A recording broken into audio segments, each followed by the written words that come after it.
Assalamualaikum, hai semuanya, selamat datang di channel Budak Bihbul dan terima kasih telah mengklik video ini. Film horor Indonesia memang selalu mendapat tempat di hati masyarakat. Dan kali ini channel Budak Bihbul akan membahas salah satu film horor Indonesia dengan tema kecelakaan pesawat yang mungkin menjadi terobosan pertama dalam sinema horor Indonesia.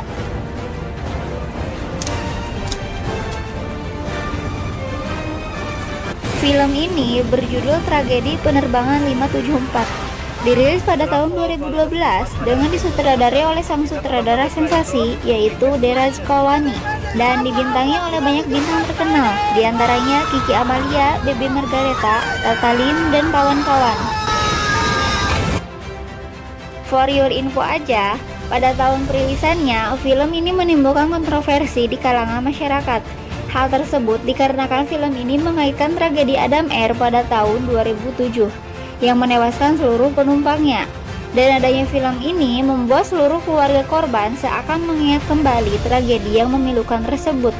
Dan pada kenyataannya, di dalam penerbangan Adam Air itu tidak ada unsur mistik sedikit pun. Kira-kira bagaimana sih jalan cerita film ini? Dan hal apa yang menjadi kontroversi selain pada temanya yang mengangkat kecelakaan pesawat yang pernah terjadi? So, untuk tahu lebih lanjut, yuk kita langsung masuk aja ke ceritanya. Let's get to the story.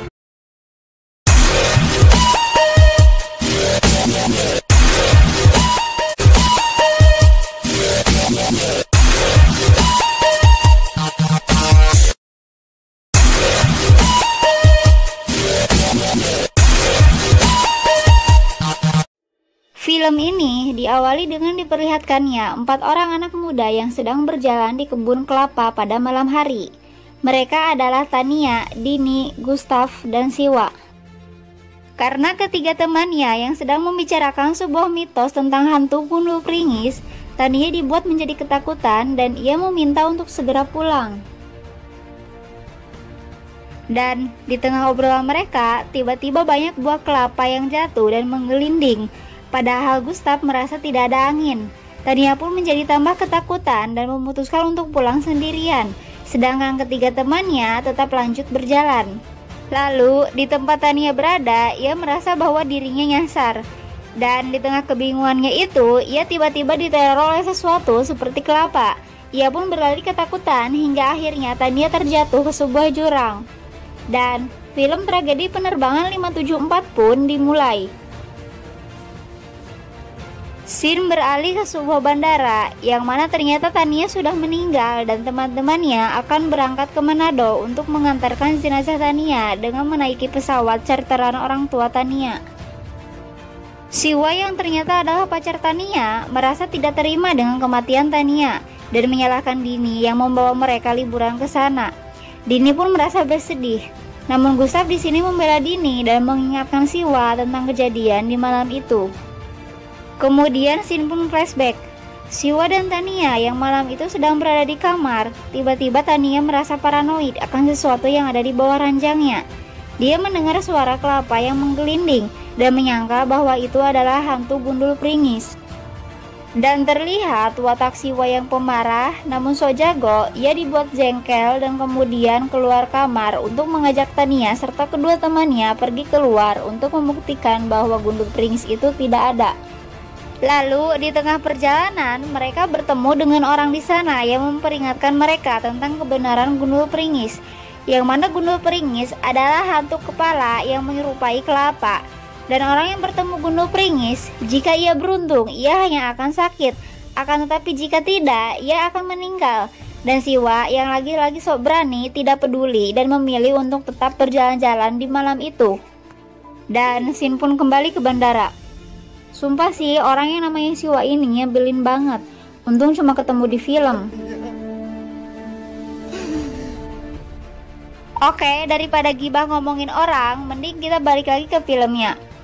Kemudian mereka yang sedang ada di luar didatangi oleh resepsionis bandara yang memberitahu bahwa akan ada 2 orang lagi yang ikut penerbangan itu. Mereka adalah Johan dan Miranti yang mengaku bahwa mereka memiliki urusan bisnis di Manado. Scene pun memperlihatkan persiapan keberangkatan dan mereka mulai memasuki pesawat. Sesaat setelah masuk ke pesawat, Siwa mengalami kesulitan saat hendak memasukkan tasnya ke bagasi. Dan ternyata ia membawa sebuah kelapa yang mana menurut pengakuannya kelapa yang ia bawa itu adalah kelapa yang ada di samping jenazah Tania. Gustav pun merasa kesal dengan ulah temannya itu dan ia akan bermaksud membuang kelapa itu. Akan tetapi sesaat pramugari langsung mencegahnya karena pesawat akan segera berangkat. Dan si pramugari malah membawanya dengan maksud untuk menyimpannya. Pesawat pun mulai mengudara. Lalu scene flashback memperlihatkan orang-orang yang sedang mencari Tania, termasuk teman-temannya. Hingga akhirnya mereka dapat menemukan Tania dalam keadaan sudah tak bernyawa dengan terdapat sebuah kelapa di sampingnya. Lanjut, kembali ke dalam pesawat. Kini scene memperlihatkan Johan dan Miranti yang tampak gelisah. Johan pun pergi ke kamar mandi dan tanpa ia sadari terlihat sebuah bayangan yang mengikuti dirinya. Kemudian scene flashback kembali memperlihatkan Johan dan Miranti yang sedang berada di dalam kamar hotel. Dan tiba-tiba ada seorang wanita yang masuk dan marah-marah kepada Johan. Ternyata dia adalah Dewi, istri Johan, yang berarti Miranti itu adalah selingkuhan Johan. Di sisi Miranti, ia merasa takut dan ia malah memukul kepala Dewi hingga berdarah. Lalu saat Dewi ingin membalasnya dengan menggunakan pisau, dirinya ditahan oleh Johan hingga pisau itu malah menusuk dirinya. Dan itulah sepenggal kisah Johan yang menjadi alasan sebenarnya ia ikut penerbangan. Kembali ke dalam pesawat. Di dalam kamar mandi, Johan mendapatkan teror dari hantu istrinya itu yang mana ia pun dapat dibunuh oleh hantu itu. Teror hantu pun mulai muncul di pesawat. Dan ternyata gundul pringis itu ikut ke dalam pesawat hingga membuat suasana menjadi mencekam. Ditambah dengan keberadaan pesawat yang mulai memasuki cuaca buruk dan si pilot memberitahu hal tersebut ke menara pengawas. Scene pun beralih ke tempat Miranti. Kini giliran dirinya yang merasakan teror karena dirinya melihat suaminya berada di luar jendela pesawat dan ia juga melihat banyak darah di koran. Dan ia berusaha ditenangkan oleh Gustav yang mengatakan bahwa tidak ada darah di koran tersebut. Lalu scene beralih ke dapur. Salah satu pramugari yang bernama Nana, ia sedang mencari kotak P3K di sebuah lemari yang mana terdapat kelapa yang sebelumnya dibawa oleh Siwa. Dan kelapa yang mana itu adalah gundul pringis menggigit jempol pramugari hingga putus. Si pramugari pun nampak shock dan pesawat mengalami turbulensi hingga akhirnya leher pramugari itu tertusuk pisau yang jatuh. Suasana pun benar-benar chaos saat itu. Selain mengalami guncangan turbulensi, para penumpang pun masing-masing diteror oleh hantu. Mulai dari Siwa yang melihat hantu Tania, Dini yang menjerit-jerit, dan terakhir pilot yang mengendalikan pesawat tersebut menyadari bahwa pesawat itu malah berbelok ke arah timur, bukannya utara. Dan ketika turbulensi sudah berhenti, Miranti memutuskan untuk mencari Johan ke kamar mandi.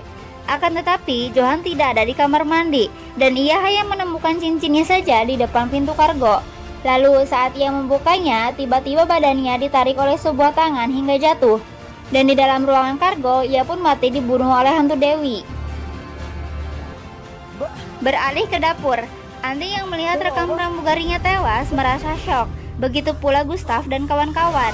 Dan seketika Andi pun kesurupan hingga ia mengambil pisau yang menancap di leher rekannya. Kemudian ia menusuk Gustav hingga tewas. Begitu pula saat pilot datang, Andi berusaha untuk menusuknya, namun malah dirinya yang tertusuk. Kemudian scene beralih memperlihatkan Siwa yang sudah berada di ruang kargo. Ia tampak mendatangi peti jenazah Tania dan menangis di sana. Lalu tak lama arwah Tania pun muncul dan dengan cepat membunuh Siwa. Sedangkan di ruangan penumpang, Dini yang sudah sadar dari pingsannya menemukan Gustav sudah tewas. Dan ia bersama pilot malah pergi ke ruang kargo untuk mencari Siwa. Sialnya mereka bertemu dengan hantu gundul pringis yang mana hantu itu langsung menggigit pilot hingga tewas. Dini yang ketakutan bergegas pergi ke kokpit untuk menemui co-pilot pesawat itu. Dan setelah sampai di kokpit, Dini pun menjelaskan kepada co-pilot bahwa kapten sudah tewas. Keadaan pun menjadi benar-benar genting karena kini hanya co-pilot yang mengendalikan pesawat itu. Kemudian terdengar kata Mayday diucapkan co-pilot itu. Dan itu artinya bahwa pesawat akan jatuh. Hingga akhirnya ruangan kokpit pun terbakar dan pesawat 574 pun terjatuh di lautan sekitar Makassar, disusul dengan radar pesawat yang menghilang di pantauan menara pengawas. Kemudian dilakukan pencarian pesawat itu yang menurut keterangan jatuh di sekitar Laut Makassar. Hingga di suatu hari terlihat nelayan yang sedang menjaring ikan, yang kemudian mereka menemukan bangkai dari pesawat itu. Dan ketika dilihat, ternyata Dini mengambang di bawah bangkai pesawat itu, yang kemudian dua nelayan itu membawanya ke atas perahu mereka. Dan film tragedi penerbangan 574 pun berakhir. Akhirnya selesai juga cerita Mimin kali ini. So, itulah alur cerita dari film tragedi penerbangan 574. Untuk saran dan kritik bisa ditulis di kolom komentar ya.